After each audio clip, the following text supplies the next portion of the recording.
Naisip mo Hmm. ba or nasubukan mo din bang pumasok sa isang kumpanya at saka yung magtrabaho ng mga ordinary jobs?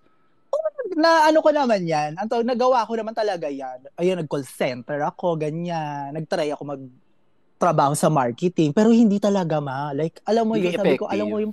alam ko yung passion ko talaga like, sabi ko, ito talaga yung bet ko, entertainment talaga. Sabi ko, Mm. kailangan magpapansin. Kasi dito, alam mo yun, yung tatalakan ka pa ng mga kliyente mo, like, huy, ang kapal ang mukha ninyo. Kayo may kailangan sa akin, ha?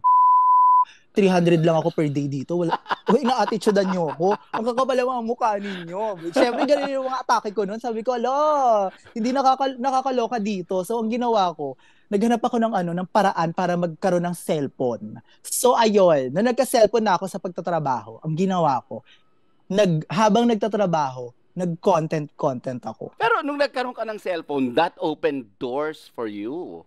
Yes, Android yun, guys.